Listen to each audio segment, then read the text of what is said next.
It's only 93 miles from Florida and just 13 from the Bahamas.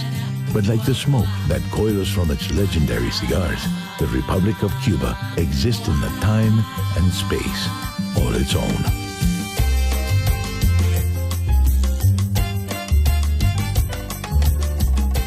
Blending the traditions of Spain, Africa, and its native peoples, and lit by the fires of independence and revolution, the aromas, textures, and flavors of this Caribbean nation are like no other.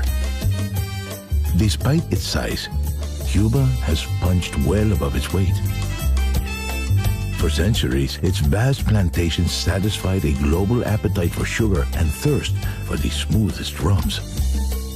In 1962, it played center stage in a nuclear standoff, which made the planet hold its breath for 13 days. And through it all, its infectious rhythms taught the world how to move its hips. Few cities can stir the imagination like Cuba's capital, Havana, a city preserved by forts and citadels, a 5-mile seawall, and an imposed embargo which held back the excesses of the 20th century for over 50 years.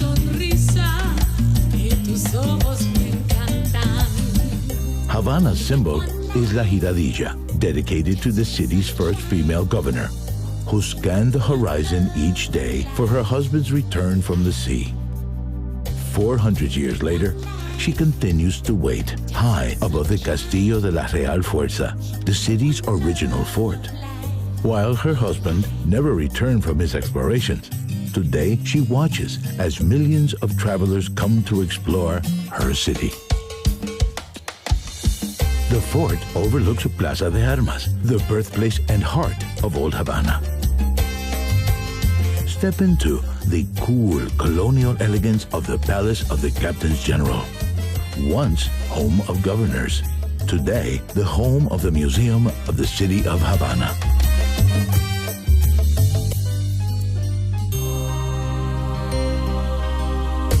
Browse the vintage books and posters in Plaza de Armas. Take the short walk to the Plaza de la Catedral, where fortunes are told and salsa spills from beneath the arches. Made from blocks of coral cut from the ocean floor, the Cathedral of St. Christopher is a Cuban Baroque masterpiece that has been called music set in stone. For 100 years, was also the resting place of Columbus, who claimed the fertile lands for Spain in 1492. Another of the old town squares is Plaza de San Francisco, which has changed little since the days when the crews of passing galleons filled their barrels at the Fountain of the Lions. A more recent addition to the square is La Conversación, a statue that reminds us to keep the need for dialogue in contemporary society. Cubans, however, need little reminding of the importance of such simple pleasures. In a world where our heads are increasingly bowed to the smartphone, this is a city where people still walk with their heads held high.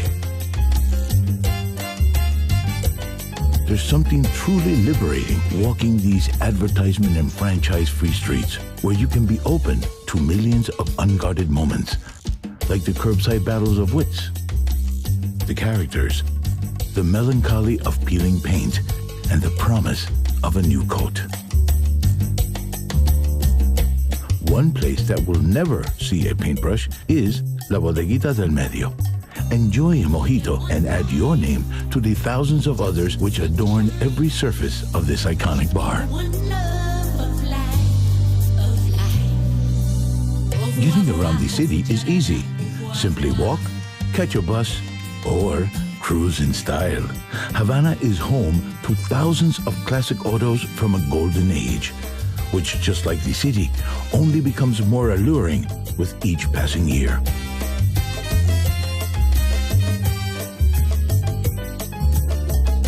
Head west, and you'll soon see the majestic dome El Capitolio rise over central Havana. The streets here are lined with some of Havana's finest architectural treasures, such as the Great Theater of Havana and the National Museum of Fine Arts.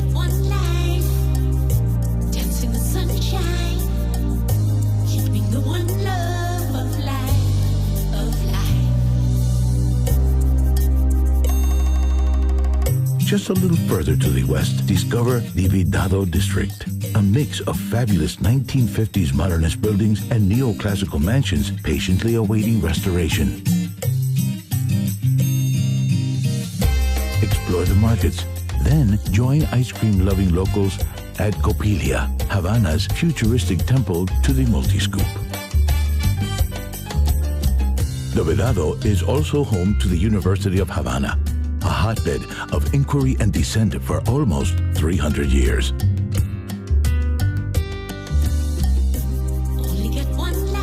And the iconic National Hotel, where the likes of Winston Churchill, Rita Hayworth, and Leonardo DiCaprio have spent many a Cuban night. While the streets of Havana give the city its pulse, it's on the Malecón where you'll find its soul. Extending for miles along Havana's northern shores, this is where the city comes to meet, romance, and dream, and perhaps catch a little dinner. At the Malecón's eastern end, look out across the mouth of the Havana harbor, from Fort San Salvador to its big brother, Morro Castle. For centuries, these two guardians were linked by a giant chain, which could be pulled tight to keep marauding ships at bay. While you're near the Malecón's eastern end, visit the Museum of the Revolution, housed in the former presidential palace of deposed dictator Batista. The museum is a dedication to those who took part in the long march to a free Cuban homeland. You'll find tributes to Cuba's political heroes all over Havana. But there is none greater than the Plaza de la Revolución, where more than 1 million Cubans can gather at a time. Towering over the square is the memorial to José Martí, the poet, writer, and lightning rod for Cuban independence. Pay your respects to Cubans, great and small, at Colón Cemetery, a city within a city containing over 500 mausoleums. From generals to chess champions to the poor, a walk through these 57 hectares is a walk through Cuban history. Another city within this city is Fusterlandia, where for more than 30 years, the wild imagination of artist José Fuster has exploded from the confines of his studio and into the neighborhood streets, walls, and rooftops of Jaimanitas. Havana has long been a magnet for creative minds. On Havana's outskirts, high on a shady hilltop, sits the former Cuban residence of Ernest Hemingway. Peer into the rooms where the Nobel laureate lived for 20 years, writing classics such as The Old Man and the Sea. The home was a gift to the people of Cuba and remains much as it was the day Hemingway left his beloved island forever in 1960. When the sun gets low and the city takes on its beckoning glow, why not head back downtown and order a daiquiri at El Floridita, just as El Papa did after a long day at the typewriter. Then, let Havana's magical rhythms carry you into the night. Havana's lure can be hard to resist, but Cuba offers so much more beyond the seductive lights of its capital. In Cuba, a long sandy beach and a cool breeze is never far away. Just 12 miles from Havana's downtown, the eastern beaches unroll towards the town of Matanzas, the birthplace of the rumba, and Cardenas, where in 1850 the Cuban flag flew for the very first time. From here, follow the scent of fresh lime, rum, and suntan lotion north to one of Latin America's premier resorts, Varadero. This long sandy peninsula is famed for its natural attractions as well as its resorts. Be sure to take a walk in the Avariacacos Ecological Reserve and experience the subterranean world of the Cueva de Ambrosio. Then cool off in the pure, crystal waters of nearby Cueva Saturno.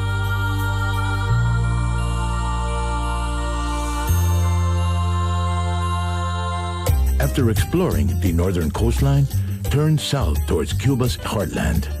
Santa Clara is Cuba's most revolutionary city. Here, in 1958, Che Guevara and 18 fellow rebels took on an armored government train with a bulldozer and Molotov cocktails and won. The Battle of Santa Clara brought an end to the revolution and cleared the way for a new president, Fidel Castro, who would steer Cuba's course for the next 50 years. But this city will always belong to Che. He is everywhere, watching over the city from his mausoleum, from the streets, from the very walls, extolling us to remember that liberators do not exist. The people liberate themselves.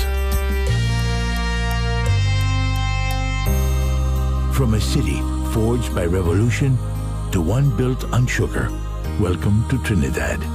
In the early 1800s, this was the sugar capital of the world. Here, plantation owners poured vast fortunes into plazas, churches, and Spanish colonial mansions filled with the best furnishings money could buy. Just a few miles from Trinidad, climb Manaca Ixnaga Tower for views across the Valle de los Ingenios. Here, for as far as the eye can see, thousands of workers once cut sugarcane, while more than 50 mills squeezed out its sweet liquid gold.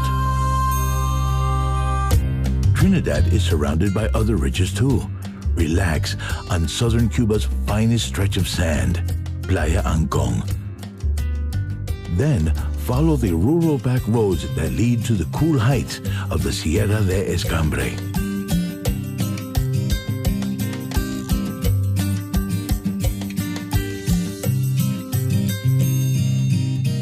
In Cienfuegos, the mood changes from Spanish to something a little more Parisian.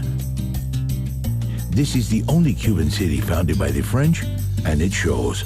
There is an unmistakable elegance here in the spacious avenues around Jose Marti Park, to the theater where Caruso once brought opera lovers to tears. You'll find it amid the lavish dining room and rooftop terrace of the Palacio de Valle, and in the seaside homes of Punta Gorda.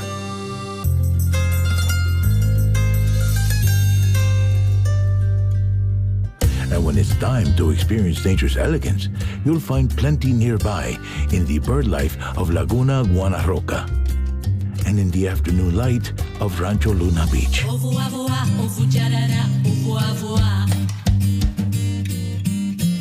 After exploring Cienfuegos, why not just keep going? Because there's so much more to discover in this country, which opens to the world more each day. Sometimes it's hard to know whether Cuba is awakening to the world or if the world is awakening to Cuba. Whatever your politics, it's easy to admire this island nation that has proudly gone its own way. Cuba may still have one foot firmly in the past, but as the world tumbles forward into tomorrow, we can be thankful for the many things it has not let go.